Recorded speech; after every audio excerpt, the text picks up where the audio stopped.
आज की वीडियो में हम डिस्कस करेंगे ऐसे कौन से एलिमेंट्स हैं जो एक ट्रेडर के ट्रेडिंग प्लान को कंप्लीट करते हैं। इनको आइडेंटिफाई करने में मुझे कुछ टाइम लग गया था। हर एक ट्रेडर की अपनी एक जर्नी है, वो एक ट्राई एंड एरर के मेथड पे चलता है कि यहाँ पे हमने ट्राई किया, एरर हुआ, again we repeated the process, again did something new, और उस हिसाब से हम ट्रेड प्लान बनाने की कोशिश करते हैं। और जब ट्रेड प्लान बन जाता है तब हम उसे एग्जीक्यूट करते रहते हैं till the time the system has an edge. अब इसके ऊपर भी आज डिस्कशन करेंगे। आज की वीडियो में हम ये डिस्कस करने वाले हैं कि ऐसे कौन से एसेंशियल एलिमेंट्स हैं जो ट्रेडर को ध्यान देने चाहिए। अगर आप ये चैनल के साथ पहली बार जुड़े हैं तो चैनल को सब्सक्राइब करें, इस वीडियो को लाइक करें। और हम बहुत इंटरेस्टिंग न्यूज़लेटर्स लिखते हैं। Every week we write 2 newsletter and we send it over an email. तो अगर आप वो न्यूज़लेटर पाना चाहते हैं तो link is in the description, apply now. अगर हम ट्रेडिंग की जर्नी में देखेंगे तो the most important element in trading is not pattern, not any study, it is just the learning of selecting the right stock. अभी जो right stock है इसका मतलब क्या है, मैं आपको सिंपल तरीके से समझाने की कोशिश करता हूँ। अगर एक स्टॉक है जिसका ट्रेंड बुलिश, मतलब जो प्राइस जो एक स्टॉक है जिसका ट्रेंड बुलिश है, प्राइस ऊपर ही जा रहा है, अब इसमें चाहे कोई भी बुलिश पैटर्न ट्रेड करो, आपकी सक्सेस रेशियो आपका बढ़ेगा ही। इसका मतलब क्या है कि trend of a stock is way more important than the pattern it is forming. कि अगर एक स्टॉक का प्राइस जो ट्रेंड है वो ऊपर की दिशा में है तो आप उसमें जो भी बुलिश पैटर्न ट्रेड करोगे सारे चलेंगे, और सारे बेरिश पैटर्न ट्रेड करोगे तो फेल हो जाएंगे। सिमिलरली अगर एक स्टॉक है इसका ट्रेंड बेरिश है, अब इसमें कोई भी बुलिश पैटर्न ट्रेड करोगे तो फेल हो जाएंगे। So very important learning is analysis of trend. यहाँ पे बहुत सारे ट्रेडर्स को मैंने स्ट्रगल करते हुए देखा है by not identifying the trend. और जो भी नए मार्केट पार्टिसिपेंट्स होते हैं वो ट्रेंड को नहीं देखते हैं और वो सिर्फ प्राइस पैटर्न्स को ट्रेड करने की कोशिश करते हैं, जहाँ पे सक्सेस रेशियो थोड़ा सा कम हो जाता है। बट ट्रेंड एनालिसिस अगर हम रियलाइज़ करें तो बहुत सिंपल और ईजियर वे है टू आइडेंटिफाई कि स्टॉक प्राइस ऊपर जा रहा है या नहीं। एक सबसे पहले सिंपल मेथड है कि आप हायर हाइज हायर लोस को प्लॉट करते रहो। अगर आप ये स्कूल ऑफ थॉट के हो कि indicators are not useful, only the price behaviour is useful, then plot higher highs and higher lows. यहाँ से भी ट्रेंड आइडेंटिफाई हो सकता है। मैं जो स्कूल ऑफ थॉट का हूँ कि मुझे ये लगता है कि indicators can help you identify and add context to the chart. अगर आप मूविंग एवरेजेस यूज़ करोगे तो आपको ट्रेंड बहुत आसानी से पता चलेगा। अगर आप कैंडलस्टिक चार्ट यूज़ कर रहे हैं तो बहुत सिंपल तरीके से मैं बताता हूँ कि अगर प्राइस 200 दिन मूविंग एवरेज के ऊपर ट्रेड करे तो आपके लिए वो स्टॉक बुलिश है, और प्राइस अगर 200 दिन के मूविंग एवरेज के नीचे ट्रेड कर रहा है तो स्टॉक आपके लिए on going trend is bearish. अगर आप इसमें थोड़ा 2 या 3 मूविंग एवरेजेस लगा के भी ट्रिपल मूविंग एवरेजेस के बेसिस पे एनालाइज करना चाहते हो तो आप कर सकते हो। But the first element of trading is identifying trend of a stock, whether the stock is in bullish trend or is in bearish trend। अगर आप वीडियो यहाँ तक देख रहे हैं तो आप ट्रेडिंग में इंटरेस्ट रखते हैं। मैं आया हूँ लेकर TNT1 मेंबरशिप, जहाँ पे आप मेरे से candlestick, Renko and P&F chart सीख सकते हैं। हम हर हफ्ते मिलके वीकली एनालिसिस करेंगे, हर महीने कॉन्सेप्चुअल अंडरस्टैंडिंग बिल्ड करने के लिए मंथली कॉन्सेप्चुअल वेबिनार्स करेंगे। अगर आप एक स्ट्रक्चर में मार्केट को मास्टर करना चाहते हैं then subscribe to TNT1, link is in the description. अब जो सेकंड एलिमेंट आ जाता है कि जो चलो ट्रेंड भी हम आइडेंटिफाई कर लेंगे कि ट्रेंड बुलिश है या बेरिश है, बट कौन से स्टॉक पे आइडेंटिफाई करें, किसका एनालिसिस करें। So it is also important to understand which trading universe you want to trade. कि आप निफ्टी 50 को ट्रेड करना चाहते हो, निफ्टी 50 के अंदर के जो स्टॉक्स हैं उनको ट्रेड करना चाहते हो, F&O के बास्केट को ट्रेड करना चाहते हो। अब F&O का मतलब ये नहीं कि आप futures and options he trade करें, इसका मतलब ये भी है कि F&O के जो स्टॉक्स हैं उनमें हम पोजीशन देखें, या निफ्टी 200 का एक बास्केट ले। अब निफ्टी 200 और F&O का बास्केट ऑलमोस्ट सेम होता है, थोड़े से स्टॉक्स इधर उधर होते हैं बट ऑलमोस्ट सेम होता है। सो निफ्टी 50 आपका यूनिवर्स हो सकता है, निफ्टी 200 यूनिवर्स हो सकता है, तो निफ्टी 500 यूनिवर्स हो सकता है। अब मान लेते हैं कि अगर आप एक लॉन्ग ओनली ट्रेडर हैं तो इसका मतलब क्या हुआ कि आप एक बुलिश ट्रेंड में जो स्टॉक हैं उनमें आप ध्यान रख रहे हो, और इसमें जो पैटर्न बनेगा, पैटर्न का ब्रेकआउट बनेगा, वहाँ पे आप पार्टिसिपेट करोगे। बट हमने एक ट्रेडिंग यूनिवर्स डिसाइड कर लिया कि मेरा जो ट्रेडिंग यूनिवर्स है वो निफ्टी 200 है। इसका मतलब निफ्टी 200 में हम देखेंगे कि कौन से स्टॉक हैं जो बुलिश ट्रेंड में है। तो इसमें से कुछ स्टॉक्स एलिमिनेट हो जाएंगे, जिसमें ट्रेंड जो था वो बेरिश था वो एलिमिनेट हो गए, बुलिश ट्रेंड वाले स्टॉक्स रहे। अब इधर हम आगे जाते हुए देखेंगे कौन सा पैटर्न बन रहा है, क्या वो पैटर्न अफोर्डेबल है, and so on. So trading universe is a second important element that you have to fix. अब ट्रेडिंग यूनिवर्स जो है ना, वो 4 फॉर्मेट में होता है। एक होता है trading universe which is a fixed trading universe, जो हमने अभी एग्जांपल जिसका लिया, निफ्टी 50, निफ्टी 200, निफ्टी 500 या Nifty small cap 250, Nifty micro cap 250, ये अपने आप में एक बास्केट बन जाता है। तो ये एक फिक्स्ड ट्रेडिंग यूनिवर्स है कि हमने एक स्टॉक का यूनिवर्स फिक्स कर लिया और इसके अराउंड अब हम पैटर्न्स देख रहे हैं। एक होता है डायनेमिक यूनिवर्स। डायनेमिक यूनिवर्स मतलब आपकी ट्रेडिंग के कुछ कंडीशंस उसमें फुलफिल हो जाती हैं। एक स्टॉक है रिलेटिवली आउट परफॉर्म करना चाहिए, इसका ट्रेंड बुलिश होना चाहिए और निफ्टी 500 के बास्केट का होना चाहिए, या may be any stock which is following certain condition of based on indicator, certain condition based on patterns, वो आपका यूनिवर्स बन जाता है। तो ये डायनामिक है, नेचर में बदलता रहेगा। जब जब पैटर्न उस तरीके का पैटर्न बनेगा तब आपका वो ट्रेडिंग का पार्ट बन जाएगा। So one is fixed universe, one is your dynamic universe, the third is combination of fixed and dynamic. आपकी जो बाकी की ट्रेडिंग कंडीशन है कि स्टॉक रिलेटिवली आउट परफॉर्म करना चाहिए, उसका ट्रेंड बुलिश होना चाहिए, एक बुलिश पैटर्न बनना चाहिए, बट निफ्टी 500 का स्टॉक ही होना चाहिए, तो एक फिक्स्ड प्लस डायनेमिक की कंडीशन मैच हो गई, ये एक यूनिवर्स बन गया। So that is the third type of trading universe. The fourth universe is fixed instrument, कि आपने एक इंस्ट्रूमेंट को ही फिक्स कर लिया कि मैंने निफ्टी 50 ही ट्रेड करना है या मैंने बैंक निफ्टी ही ट्रेड करना है। You are fixing a trading instrument. फिर चाहे इसमें बुलिश पैटर्न बनेगा तो बुलिश ट्रेड लेंगे, बेरिश पैटर्न बनेगा तो बेरिश ट्रेड लेंगे, इसमें ही स्कैल्पिंग करेंगे, इसमें ही इंट्राडे पोजीशन बिल्ड करेंगे, इसमें ही पोजिशनल ट्रेड बिल्ड करेंगे। So you have fixed an instrument and based on that analysis you are trying to figure out कि अभी स्कैल्पिंग करनी है या अभी इंट्राडे ट्रेड करना है या अभी इसमें पोजिशनल ट्रेड बिल्ड करके रखना है। So everything is around one fixed instrument.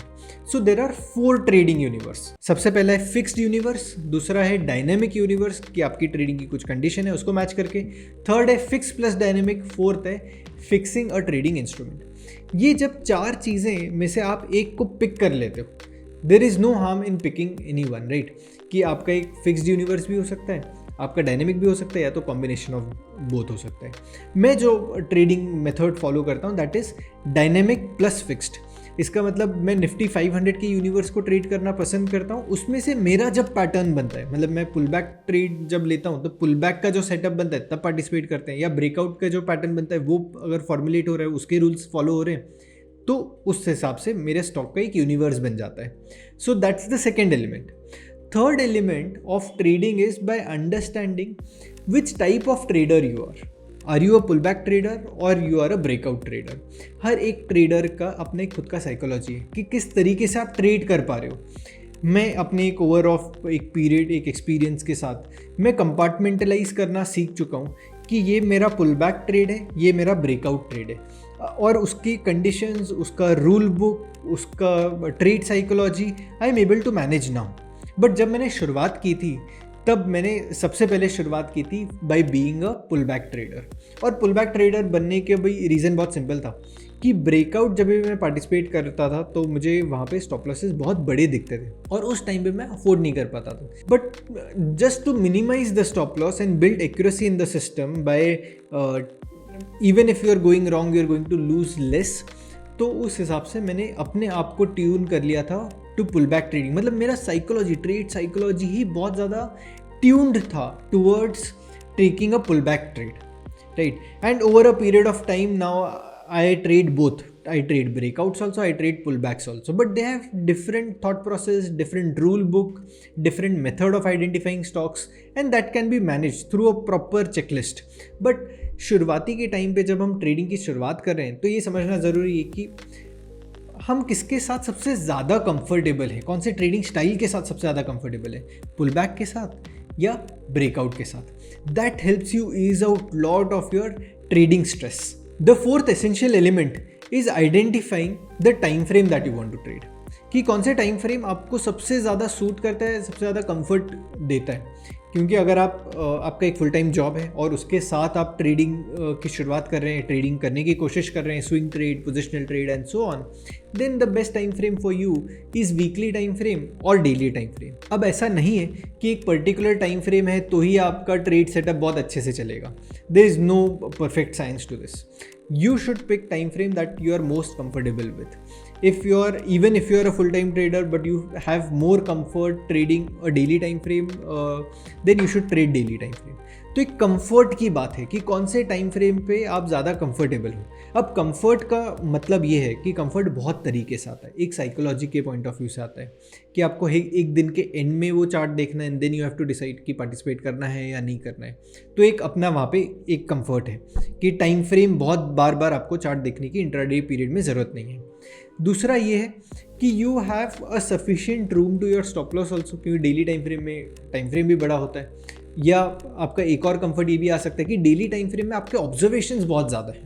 आपको पता है कि ये ब्रेकआउट चल सकता है, ये ब्रेकआउट नहीं चलेगा, या RSI इंडिकेटर जो है वो इस तरीके से इस टाइम फ्रेम पे ऐसे रिएक्ट करता है. Because every indicator, every pattern reacts in every time frame in a different way. Comfort कहाँ पे आता है? when you are able to predict the next set of formations that can happen on the chart. ये आपको comfort देता है. So comfort जो time frame में आपको सबसे ज़्यादा कंफर्ट मिलता है, that is the time frame that you should use. जो लास्ट एलिमेंट है that is back testing whatever you have seen, whatever pattern you are following, कि क्या कौन सी चीज़ें, कौन सा पैटर्न, कौन सा टाइम फ्रेम आप ट्रेड कर रहे हैं, उसके अराउंड काफ़ी सारे चार्ट्स को ऑब्जर्व करो. अब बैक टेस्टिंग का मतलब ये नहीं है कि आप एक सिस्टम को रन कर लो इन एन ऑटोमेटेड इंजन और जो आपको लास्ट में कुछ रेशियोज ला कर दें. ट्रेडिंग में बहुत सारी चीज़ मैकेनिकल नहीं है. It has lot of emotions in it.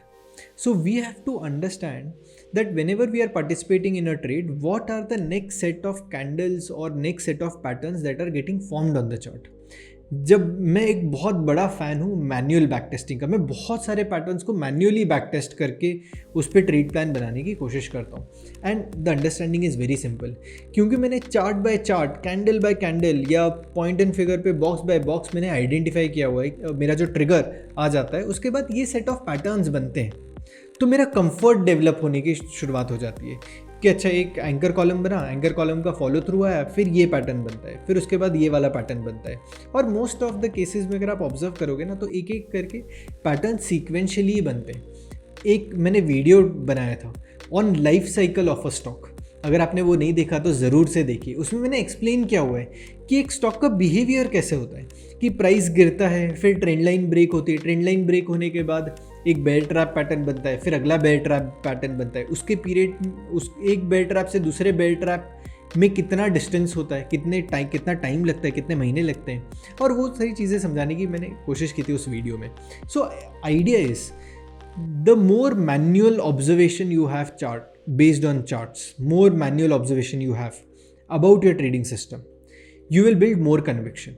अब इसमें मार्केट में विप्सॉ भी आ जाए ना तो भी आपको फ़र्क नहीं पड़ेगा. अगर आपने एक बुलिश ट्रेड लिया है और एकदम से मार्केट गिरने लग गया तो आपको पता है कि आपका चार्ट जो है वो इस तरीके से ही शायद बिहेव करेगा, और नहीं करेगा तो आपका स्टॉप लॉस ट्रिगर हो जाएगा, या this is the way to exit also. So you'll have lot of understanding based on how your trade setup can react in real time whenever you have built the position. So मैं भी ये encourage करूँगा आपको कि जितना ज़्यादा manually अगर आप एक चार्ट को, पैटर्न को ऑब्जर्व करो उतना अच्छा. हालांकि टूल्स, ऑटोमेटेड सिस्टम्स होना अच्छी बात है, बट जब तक आपका कन्विक्शन ना बिल्ड हो तब तक मैन्युअली चार्ट्स को रीड करो. That will help you build conviction in your trade plan, that will help you hold on to a position.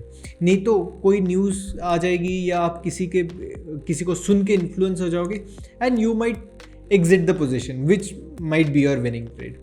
सो बहुत ज़्यादा इंपॉर्टेंट है कि आप बैक टेस्टिंग करें और जितना मैन्युअल हो सके उतना करें. It's a time consuming effort, but again it's worth it. आप over a period of time जब 100-200 stocks, 100-200 charts based on same pattern जब आप ऑब्जर्व करोगे ना, your learning would be at next level. I have seen all the chart patterns manually over a period of years and I have build my own observation. तो मुझे पता है कि कुछ पैटर्न्स है वो इस तरीके से काम करते हैं. कभी ये ब्रेकआउट जो है वो फॉल्स ब्रेकआउट आता है, तो बहुत बार आपका intuition is also at play. So that intuition is developed by seeing lot of charts. So आपको इनहेरेंटली समझ में आने लगता है कि अरे चार्ट, आपका जो ट्रेड है वो सही है, ट्रेड गलत डायरेक्शन में जा रहा है. That only comes by observing the chart manually, और if you have gone through the trade drill a lot of times. The next element is an essential element, which I say that you should always keep learning. You should always have a willingness to learn, because every time you see a video, you read a document, आपको हमेशा एक नए insights मिलेंगे। आप हमेशा जितने ज़्यादा लोगों को सुन सको उतने सुनने की कोशिश करो। See how others are observing the chart and the same thing you develop your own thought process. और ये थॉट प्रोसेस के अराउंड आप वापस से मैनुअल बैक टेस्टिंग में जाके, मैनुअल फेज में जाके वो चार्ट्स को ऑब्जर्व करो कि कैसे फंक्शन कर रहे हैं। So this are few essential elements of a trader. ये आप एक स्टेप बाय स्टेप इसको एक्सपीरियंस करेंगे, but there few important elements जिस पे मैं फोकस करता हूँ, वो है ये 5 एलिमेंट्स कि आपका ट्रेडिंग यूनिवर्स फिक्स होना चाहिए कि कौन से ट्रेडिंग यूनिवर्स को आप ट्रेड करना चाहते हैं, उसका कौन सा टाइप है, कौन से टाइम फ्रेम पे आप ट्रेड करना चाहते हो, कंफर्ट कैसे बिल्ट होगा, मैनुअल बैक टेस्टिंग से आपका कन्विक्शन बिल्ट होगा, and then you keep observing other people, you keep seeing what they are looking at the chart and you try to build your own system. ये आपको एक आपका खुद का ट्रेडिंग सिस्टम बनाने में मदद करेगा। अब ये कोई फुल प्रूफ प्लान नहीं कि ऐसा करोगे तो हो ही जाएगा, but it will at least put you in the right direction कि आप इसको ऑब्जर्व करें कि इस तरीके से कि कौन सा ट्रेडिंग यूनिवर्स में आपका कंफर्ट आ रहा है and so on. So that's it from this video पसंद आए तो वीडियो को लाइक करें, चैनल को सब्सक्राइब करें और बहुत इंटरेस्टिंग न्यूज़लेटर्स लिखते हैं। नहीं सब्सक्राइब किया तो आज ज़रूर से करिए। So that's it from this video. TNT1 an exclusive membership जहां पे आपको एक्सेस मिलता है मेरे सारे current and upcoming recorded courses का, वीकली मार्केट एनालिसिस सेशंस का एंड मंथली वेबिनार जहां पे हम कॉन्सेप्चुअल डिस्कशन करते हैं। सो join TNT1 now, link is in the description.